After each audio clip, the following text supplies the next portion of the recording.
¿Quieres saber cómo la fe puede transformar tu vida? Suscríbete al canal y dale me gusta a este video para seguir historias de milagros, superaciones y experiencias que te tocarán el corazón.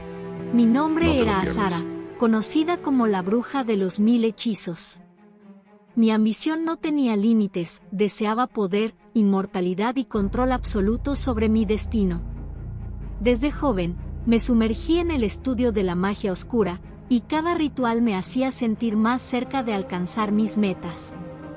Realicé pactos oscuros, sacrificios y me entregué por completo a las tinieblas. Las noches se llenaban con velas encendidas, palabras en idiomas antiguos y la constante sensación de que algo me observaba. Hasta que una noche, lo invoqué, el príncipe de las tinieblas en persona. Apareció frente a mí, ofreciendo inmortalidad y poder a cambio de mi alma. Acepté sin dudarlo, creyendo que había vencido el mayor misterio de todos. Pero lo que no sabía era que ese momento abriría las puertas del infierno, no solo para mí, sino para todos los que se cruzaran en mi camino. El pacto funcionó. Mi cuerpo dejó de envejecer, mis heridas se sanaban rápidamente, y el miedo a la muerte desapareció. Durante siglos, acumulé riquezas y dominé a quienes me rodeaban con mi magia. Sin embargo, con el tiempo, algo empezó a sentirse fuera de lugar. Mi corazón estaba vacío, y una inquietud constante me perseguía. Las personas cercanas a mí sufrían tragedias inexplicables, y su dolor parecía alimentarme. Entonces comprendí que mi pacto no solo costó mi alma, sino que también me convirtió en un imán para el caos y la destrucción. Una noche fría, mientras realizaba un ritual para fortalecer mi poder, algo salió mal. Las velas se apagaron de golpe, y una oscuridad densa llenó la habitación.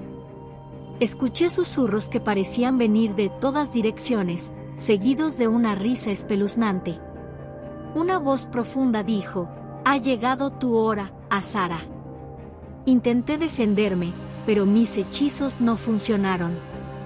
Sentí que mi espíritu era arrancado de mi cuerpo y arrojado a un abismo interminable. Todo lo que podía escuchar eran los gritos de almas condenadas. Estaba muerta, y mi destino era el infierno. Llegué al infierno, un lugar de tormento indescriptible. Había fuego por todas partes, pero no quemaba la carne, sino el alma. Cada paso era acompañado por lamentos y risas macabras. Allí vi las consecuencias de mis actos, las almas que había dañado me observaban, acusándome en silencio. Mi poder no valía nada en ese lugar. Pero lo peor estaba por venir. Descubrí que solo era una pieza en un juego mucho más grande. Las fuerzas del mal habían usado mi ambición para abrir portales y expandir su influencia en el mundo humano. Una entidad colosal, con ojos como brasas, se acercó y me reveló una verdad aterradora. Mi casa, donde había realizado tantos rituales, era ahora un portal directo al infierno. Desde allí, los demonios podían entrar y salir libremente, causando estragos en las vidas de los inocentes. La magnitud de mi error me aplastó. Mi arrogancia no solo me había condenado, sino que había dejado una puerta abierta para el mal en el mundo. Mientras sufría en el infierno, algo inesperado sucedió. Una luz brillante atravesó la oscuridad, y una figura angelical apareció. No vino a rescatarme de inmediato, pero me ofreció una elección: permanecer en el tormento eterno o aceptar una misión. Has causado mucho daño, Azara. Pero aún hay tiempo para enseñar a los humanos cómo cerrar las puertas que abriste. Muéstrales cómo identificar los signos de que los demonios habitan en sus hogares. Destruida y sin esperanzas, acepté. Mi misión comenzó con una revelación aterradora: los demonios son territoriales. Se apegan a los lugares donde fueron invocados o donde existen portales espirituales abiertos. Casas marcadas por prácticas de brujería, idolatría o pecados constantes se convierten en sus refugios. Pero no todos ven las señales. Observé cómo las entidades oscuras se ocultaban en las sombras, manipulando el entorno y alimentándose de la desesperación humana. Aprendí a identificar sus huellas, ruidos inexplicables, sombras en movimiento y una sensación opresiva en el aire. Para comprender mejor mi tarea, fui guiada a una casa infestada de actividad demoníaca. La atmósfera era densa, y los habitantes vivían en constante conflicto. Descubrí que los demonios habían sido atraídos por objetos vinculados a la magia negra, objetos que los dueños ignoraban. Estos artefactos eran portales que conectaban directamente esa casa con el infierno. Mi tarea era clara: enseñarles cómo identificar estos portales y cerrarlos de manera definitiva. Intentar advertir a las personas no fue fácil. Muchos se resistían, aferrándose a sus explicaciones racionales o simplemente negando lo evidente. Son solo pesadillas, decían. Sin embargo, yo podía sentir cómo el mal se arraigaba en sus vidas. La sutilidad con la que los demonios operaban era devastadora. La impotencia me consumía, pero sabía que no podía rendirme. Esa luz que vi en el infierno me dio esperanza: si yo podía cambiar, ellos también podrían. Finalmente, logré enseñar a algunos cómo romper los lazos con la oscuridad. Les mostré cómo renunciar a pactos y destruir objetos de brujería, cómo llenar sus hogares de oración y alabanza. Con cada victoria, sentía que una pequeña parte de mí se redimía. Pero sabía que la batalla apenas comenzaba. Aún había muchas casas infestadas por las tinieblas, y mi misión era advertirles y ayudarlos a liberarse. Uno de los primeros signos de una presencia demoníaca es el cambio repentino en el ambiente del hogar. Puede sentirse pesado, opresivo, como si el aire fuera más difícil de respirar. Las familias comienzan a experimentar conflictos inusuales, discusiones que surgen de la nada. También aparecen ruidos inexplicables, pasos en habitaciones vacías, golpes en las paredes o muebles que crujen sin razón. Los animales domésticos pueden comportarse de forma extraña, ladrando a rincones vacíos o huyendo de ciertas áreas. Los niños suelen tener pesadillas frecuentes o un miedo irracional. Además, los residentes pueden sentir que están siendo observados constantemente. Pequeñas sombras fugaces aparecen en el rabillo del ojo. Estos signos no deben ser ignorados, pues revelan que algo está habitando el lugar. Los demonios suelen aferrarse a objetos que actúan como puntos de conexión entre su reino y el mundo físico. Amuletos, figuras esotéricas, tableros de ouija, libros de hechicería y otros elementos relacionados con prácticas ocultas son comunes. Incluso objetos aparentemente inocentes pero traídos de rituales o culturas que veneran espíritus pueden servir como portales. Los espejos antiguos a menudo reflejan más que solo el rostro de quien los mira. Las personas también sienten un rechazo inexplicable hacia ciertos objetos, como si estos cargaran con una energía negativa. Mi consejo era claro: cualquier cosa que inspire miedo, repulsión o desconfianza debe ser descartada. Solo así comenzaría el proceso de liberación. Otra señal característica es la presencia de olores insoportables que no tienen una fuente lógica. Podía ser un hedor similar al de carne podrida, azufre o algo quemado. Estos olores aparecen repentinamente, invadiendo un espacio sin que haya algo físico que los explique. A menudo, desaparecen tan rápido como llegan, dejando a los habitantes confundidos. Durante mi tiempo en el infierno, aprendí que el azufre está relacionado directamente con la presencia demoníaca. Esto se debe a que el infierno mismo está impregnado de este aroma. Si un hogar tiene estos olores inexplicables, es una clara advertencia de que fuerzas oscuras están presentes. Las fuerzas demoníacas también pueden manifestarse a través de fallos tecnológicos inexplicables. Luces que parpadean, electrodomésticos que se encienden solos o dispositivos electrónicos que se apagan sin motivo son comunes. Incluso las llamadas telefónicas con ruidos extraños o interferencias repentinas pueden ser signos de actividad espiritual negativa. En algunos casos, las grabaciones de audio o video capturan voces o sombras que no estaban presentes físicamente. Estos fenómenos no son simples fallos, son intentos de las entidades de hacerse notar y sembrar el miedo. Recomiendo revisar estos patrones con atención, ya que suelen coincidir con otras señales. Un hogar con actividad demoníaca afecta no solo el espíritu, sino también el cuerpo. Las personas empiezan a sentir cansancio extremo sin razón aparente, dolores de cabeza recurrentes o enfermedades que no mejoran. Las emociones también se alteran, ansiedad, tristeza profunda y ataques de ira inexplicables se vuelven frecuentes. Algunos incluso experimentan opresión en el pecho o dificultad para respirar. Estos síntomas suelen ser ignorados, pero son indicadores claros de que algo está drenando la energía vital de los habitantes. Reconocer estos cambios es crucial para tomar acción a tiempo. Las manifestaciones más evidentes de la presencia demoníaca son las apariciones físicas. Estas pueden comenzar con sombras fugaces que cruzan las habitaciones. A veces, los habitantes describen figuras altas y oscuras, con formas humanoides, que los observan desde las esquinas. También es común sentir que alguien está parado detrás de ellos, aunque al voltear no haya nadie. En casos extremos, las entidades se vuelven más audaces, moviendo objetos o tocando a las personas. Estas experiencias no son alucinaciones, son la presencia del mal que intenta intimidar.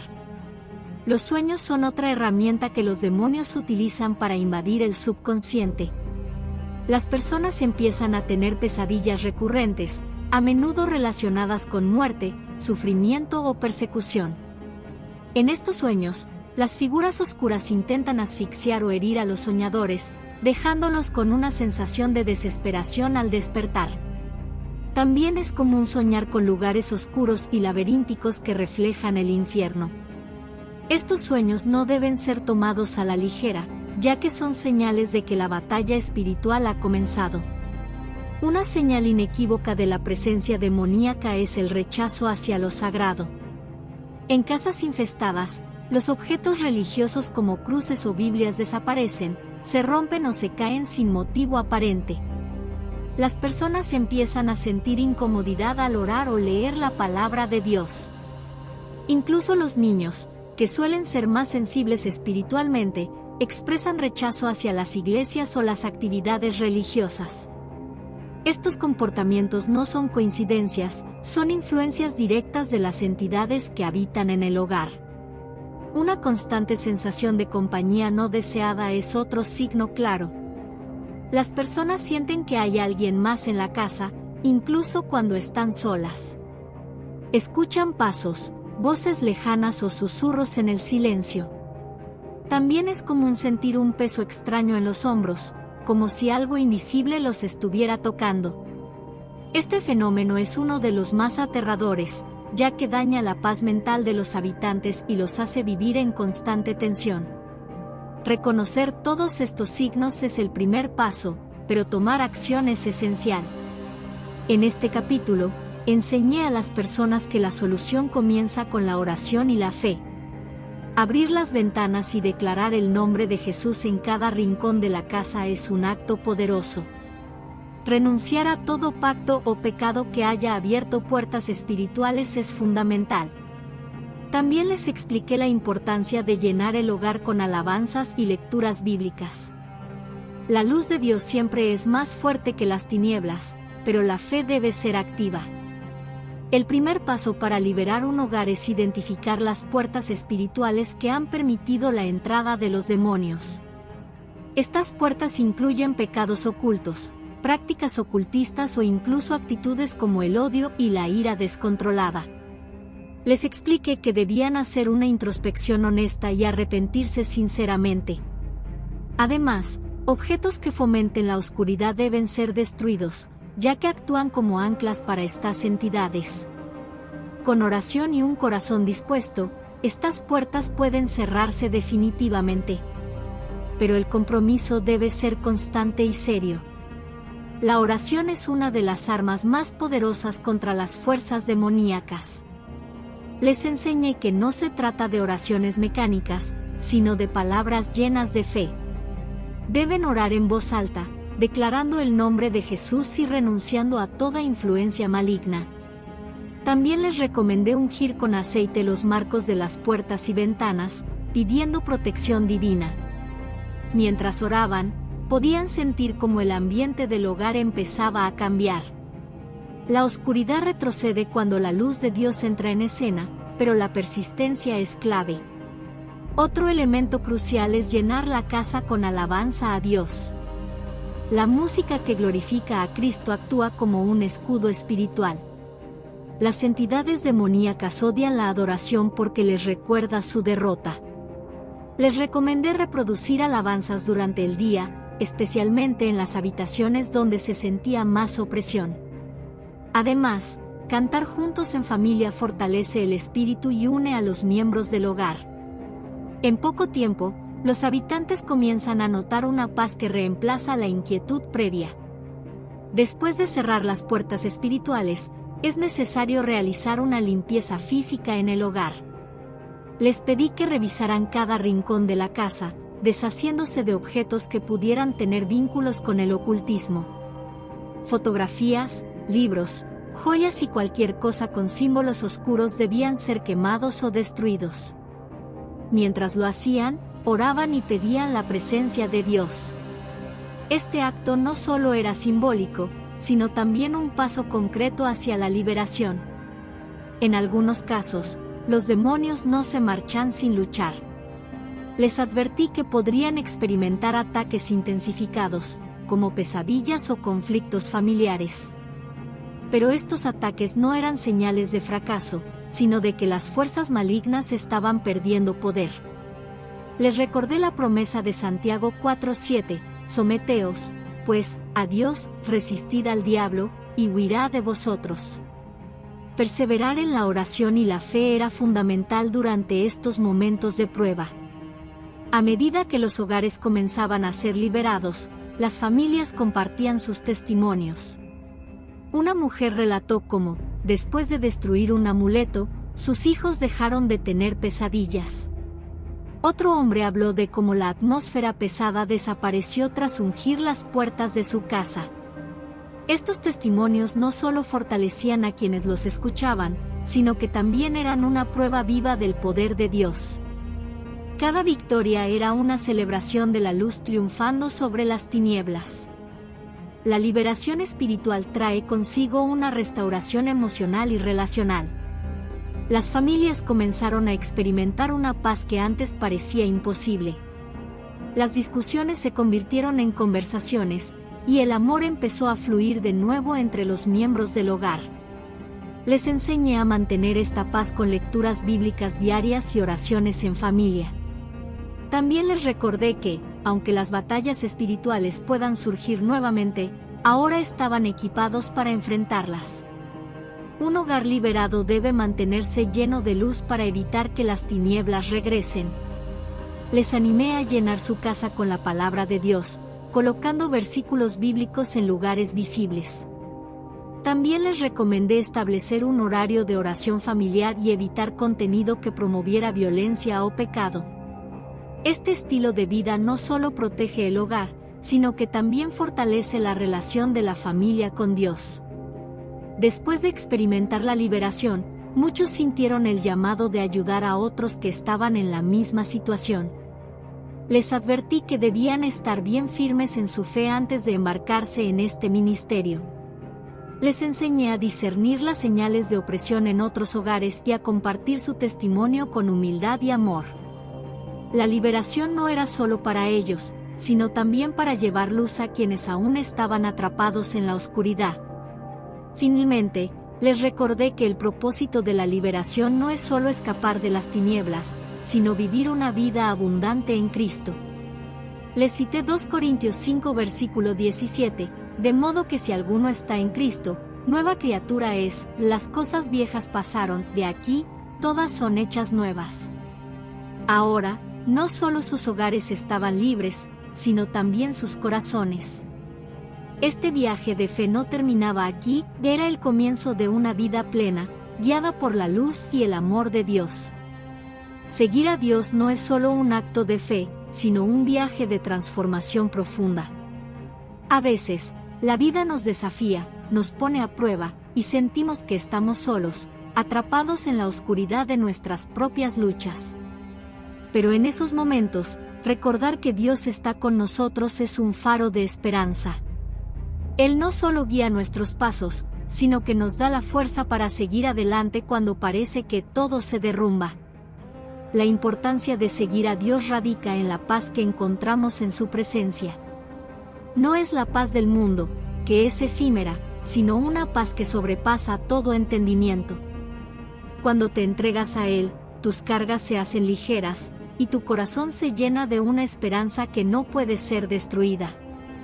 A lo largo de la Biblia, Dios nos promete que nunca nos abandonará, que nos sostiene en su amor incondicional.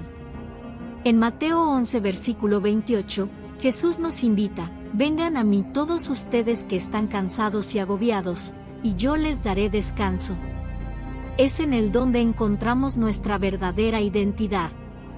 En un mundo que constantemente nos dice quiénes debemos ser, Dios nos recuerda que somos amados, que somos su obra maestra, creados con un propósito.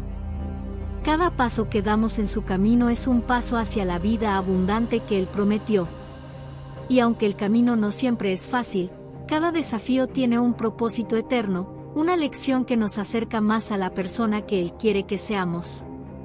Seguir a Dios es encontrar un propósito más grande que nosotros mismos.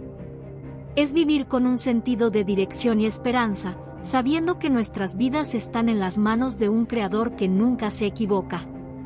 Así que, cuando enfrentes dificultades, cuando te sientas perdido o cansado, recuerda que Él es tu refugio, tu fuerza. Al seguir a Dios, no solo encuentras la vida, sino la vida en abundancia, llena de paz, alegría y amor. No estás solo. Él camina contigo.